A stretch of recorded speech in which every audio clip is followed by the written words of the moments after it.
What's going on, Bengals fans? Chris Daughtry back with you guys here on Bengals Breakdown. And man, do we have a loaded show prepared for you guys today. We're going to preview a little bit of that Patriots game coming up this weekend. Major injury news, including on Joe Burrow. A couple guys also their practice window opening up here for the Bengals. And also Jeremy Fowler had an update about Zach Taylor and what his future might look like here with this Bengals franchise. We're going to get to all of that here on today's show. And like I said, it is a jam-packed show, so I need a little bit of help from you guys here. Make sure you share today's video. I know there's going to be a lot to talk about, and, there's a lot of people out there that can't necessarily, follow all the tweets and all the updates like we do here at Bengals Breakdown. So help me out. Spread the word, whether that's on social media, Facebook, Instagram, text it to a friend, whatever. Ton of news to discuss here on today's show. So help me out and share today's video.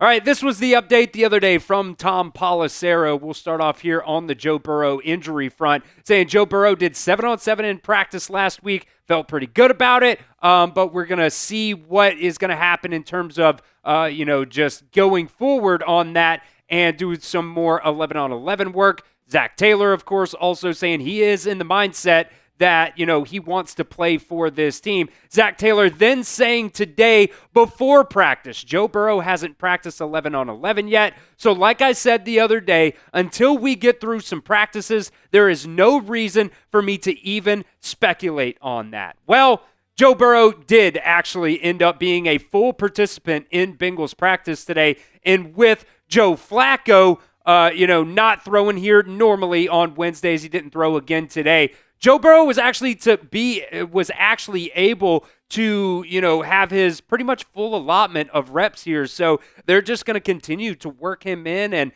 see if, how that foot feels, how that toe feels. And look, I'll be completely honest with you guys. I don't really know how I feel about it.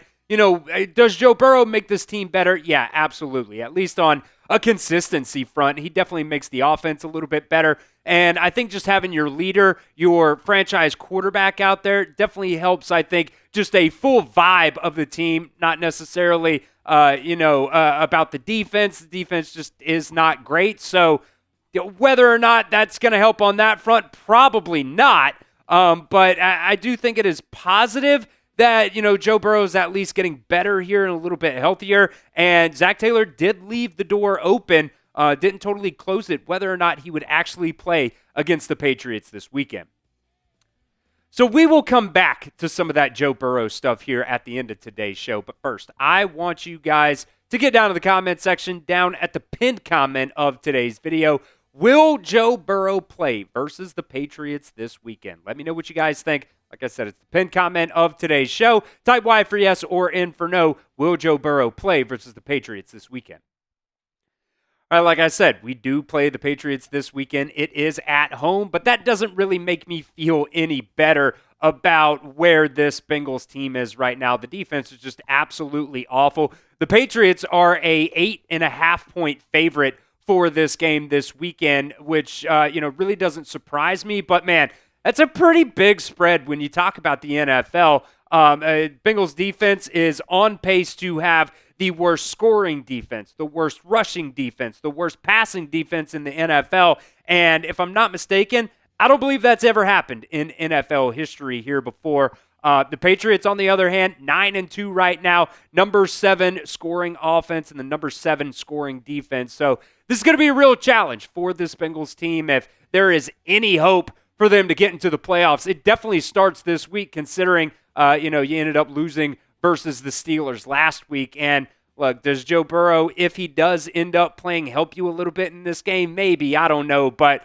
Mike Vrabel, he's got a lot of buzz to be Coach of the Year. Drake May has had a lot of buzz to be, he's had a lot of calls to be MVP. I believe he's the betting favorite right now. So I don't know. I don't really have a lot of confidence, just like I'm sure a lot of you guys don't probably have a whole lot of confidence in this Bengals team right now, which brings me to this question right here.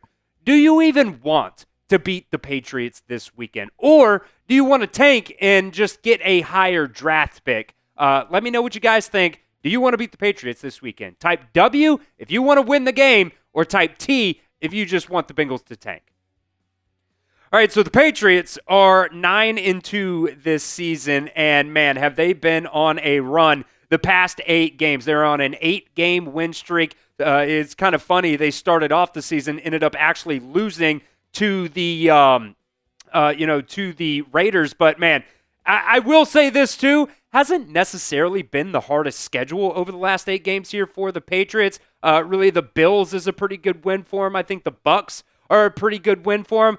Outside of that, not playing the best competition. Now you can add the Bengals into that same category as well. Like I said, Drake May has had a lot of MVP buzz around him right now. Man, this kid's playing at a really, really high level right now, completing over 70% of his passes, doing a really good job in that touchdown to interception turnover ratio. And it really does help as well when you have the weapons on offense that Drake May is able to get the ball to. And Trey Henderson, by the way, started off the season a little bit slow. You know, they weren't really getting him really involved. A lot of it was Ramondre Stevenson on that front. But really, you look at the past couple of games here for Trey Henderson, man, against the Buccaneers, this kid absolutely went off.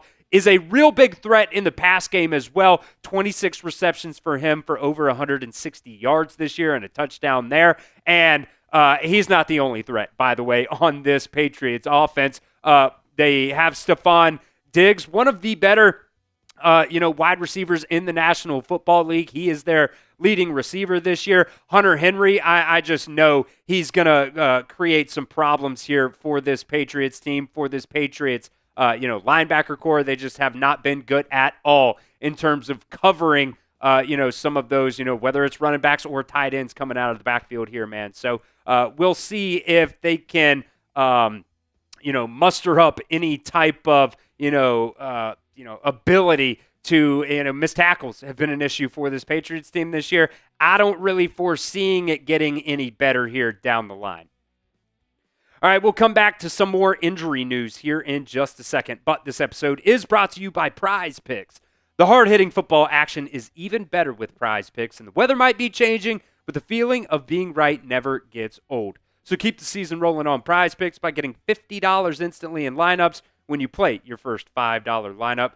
PrizePicks, by the way, the only app that offers stacks, meaning that you can pick the same player up to 3 times in the same lineup. And this right here is a very, very good example of what stacks look like. You see Nico Collins right there going with the more than on receiving yards for him, but also going with the more than on rush plus receiving touchdowns for him as well. So it's not one or the other. Pretty much an anytime touchdown is what it comes out to be there for Nico Collins. This is the Thursday night slate of games between the Texans and the Bills. So we're going to go with the less than on Josh Allen, 225.5 passing yards, more than on Nick Chubb rushing yards, and also going to get Will Anderson. It's 0.25 sacks, going with a more than there.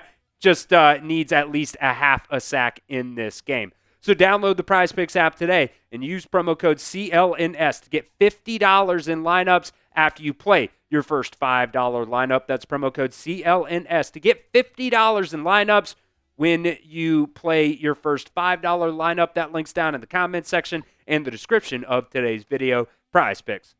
It's good to be right. Now, before we get into some of that really big injury news, some guys returning off of IR here, I just want to talk a little bit about this Patriots defense. They are really, really good as well, and they're getting even better. Number 5 in the league in scoring defense here. Number 1, allowing yards per game, only 84 yards per game. We'll see if Chase Brown can continue a little bit of that good play for him. He's kind of had, some better games here the past couple of games in a row, especially since they were able to bring Joe Flacco in, kind of opened up the offense a little bit there. Now, they are susceptible to being able to, give up some passing yards here, but also really good on third down. So as we'll talk about here in just a second, why, in terms of if there's one thing that the Patriots aren't necessarily the best at, kind of league average right now in terms of that passing attack, still going into this game, don't have the most confidence in this Bengals offense this week. Some of the injuries now for the Bengals here. Like I said, Joe Burrow was a full participant in practice today. Jermaine Burton he was a full participant, still kind of with that illness right now. Don't really know if he's sick or maybe if he's, hungover or something like that. Still, I don't really know what's going on with Jermaine Burton. He's been sick for 3 weeks now, so I don't really know what's going on there. Joe Flacco, again, limited in practice today on Wednesday. I would assume as the week goes on, I'm sure he's going to continue throwing and be limited again and then probably full by the end of the week here. Samaje Perine did not practice again today dealing with that ankle. Jalen Rivers did not practice with that ankle injury again this week, so we'll see kind of how that right guard situation kind of rolls out here for the Bengals. And Mike Gesicki, by the way, was a full participant in practice today. His 21-day window was opened up. Same thing as well with safety Daijahn Anthony. He was a full participant. Really, it's been a while since we've seen Daijahn Anthony. I think it's been since, late August there. He was on IR. So both Mike Gesicki and Daijahn Anthony, both their 21-day practice windows have opened up. Trey Hendrickson, unfortunately, Zach Taylor continues to say he's probably doubtful for this game this weekend. Ced Johnson, limited with an ankle. Joseph Ossai was a full go in today's practice. Cam Sample, again, with that oblique injury, did not practice. And then Cam Taylor-Britt, there's a real chance that his season might have come to an end with that Liz Frank injury. It is a foot injury. Zach Taylor the other day saying surgery might be likely for him. So if that does end up happening, I would assume his season is probably over. And the one that we all know, Jamarr Chase, is going to be suspended for this game.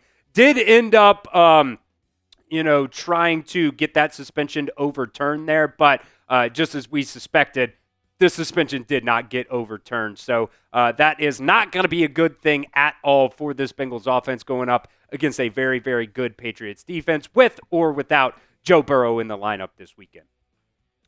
So I want to hear from you guys down inside the comments section. It's been a while since we've seen Trey Hendrickson, since halftime of that Jets game a couple of weeks ago. And it's been since week 2 since we have seen Joe Burrow. So I want to hear from you guys down inside the comment section. Who returns first? Type JB for Joe Burrow or type TH for Trey Hendrickson? All right, back to that Jeremy Fowler update that we talked about at the beginning of today's show and kind of why this Joe Burrow, returning to practice is really a big deal. Jeremy Fowler kind of put out a, update on, both Joe Burrow and, Zach Taylor's job security. And I kind of think this is why we are seeing Joe Burrow, I don't want to say being rushed back, but might end up being a little bit rushed back here. I don't know. That Thanksgiving game is really when, was the expected timeline for Joe Burrow to return here. But this is what Jeremy Fowler said about both Zach Taylor and Joe Burrow, saying Burrow produces at an elite level when healthy, but has also missed significant portions of 3 different seasons since 2020. So returning to play, even if the playoffs are out of reach, could help build confidence and momentum for both the player and the team. Maybe the Bengals opt to save him for 2026, but I could see him play this season. With Cincinnati in danger of a 3rd consecutive season without a playoff berth, Coach Zach Taylor would welcome Joe Burrow's return. After all, the Bengals organization could be taking a hard look at, the operation in the offseason as a hopeful season turns sour. With owner Mike Brown turning 90 years old in August, expect Executive Vice President Katie Blackburn to play a pivotal role in the direction of this Bengals franchise. Now, when it comes to that, it really still just doesn't give me a whole lot of hope here. Katie Blackburn has been in the picture, for a while now. She has been a part of operations. So, just because, she might be the one to take over doesn't necessarily give me any more, hope that this Bengals franchise can really, just change the way they do things. Now, I will say this too, try to play a little bit devil's advocate here for Katie. Maybe she has, ideas and things like that, she pitches and they ends up getting, turned down or something like that. So maybe that could be the case there. But, it really does worry me that maybe they are rushing Joe Burrow back from this injury a little bit to try to save Zach Taylor's job. And, if Katie Blackburn is the one that, comes down and is going to make any kind of decision on whether or not they're going to bring Zach Taylor back for next season, I think she should also make an executive decision here on Joe Burrow. I know people don't really like ownership tampering with, actual things happening on the field here, but man, if it were up to me, I don't really want to see Joe Burrow come back this season. I would much rather, them rest him for the rest of the season, let him get 100% healthy by that 2026 season, because at the end of the day, Joe Burrow might just end up lucking the Bengals into a couple more wins here at the end of the season, and, you would get a lower draft pick if that ended up happening. And, man, I am just kind of in the camp right now of rest Joe Burrow and, try to tank to get a higher draft pick and end up moving on here from Zach Taylor.